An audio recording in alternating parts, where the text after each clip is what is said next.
An awful drama has now come to an end tonight in the state of Alabama. For the past 7 days, a grown man has held a 5-year-old boy in a bunker he built underground.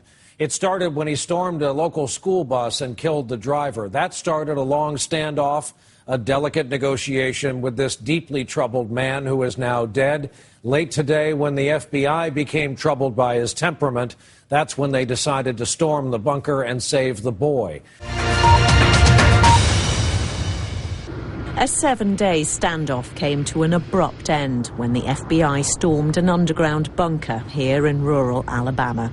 Officers raided the bunker and rescued the boy within seconds after negotiations with his captor, Jimmy Lee Dykes, broke down. Dykes was confirmed dead, though no details were given. The boy, known only as Ethan, was described as physically unharmed and taken to a local hospital. Ethan's ordeal began last Tuesday when Dykes boarded his school bus and demanded 2 boys between the ages of 6 and 8.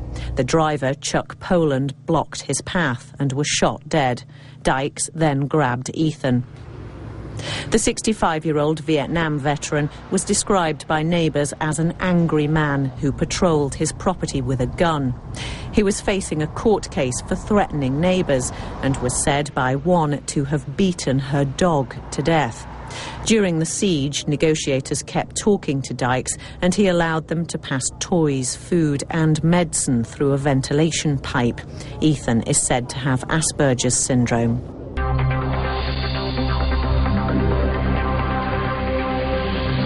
Jimmy Lee Dykes, a decorated Vietnam veteran, kidnapped his victim on the bus and had wanted to take more children hostage. But its driver, Charles Albert Poland, intervened and paid for it with his life. The town turned out to pay their respects on Sunday.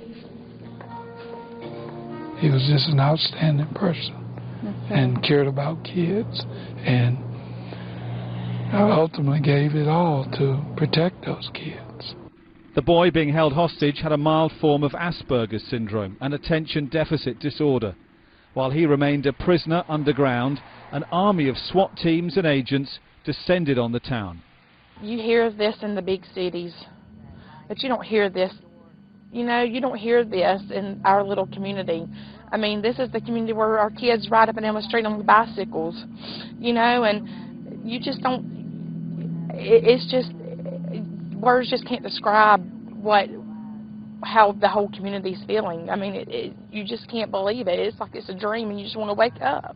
I mean, it's horrible. I wake up at night and look at my cell phone and say, have they found him? I want to know if they found the little boy because my heart goes out for that family. He's a very special child. He's been through a lot. He's endured a lot. And it's by the grace of God, he's okay. And that was the mission of every man and woman on this compound. Every law enforcement officer, every first responder, all of the community who prayed to bring him home safely. It was a great moment. I mean, she was being whisked away. I was driving up for my afternoon visit with her, and she was being whisked away. At this point now, I know to meet with her, to be reunited with her son. She hugged my neck. She thanked me, and she was a little nervous, but there were smiles all around, so I knew something was going on. And then later learned she was being reunited with the little boy. So lots of smiles, I'm sure lots of hugs and lots of kisses going on right now.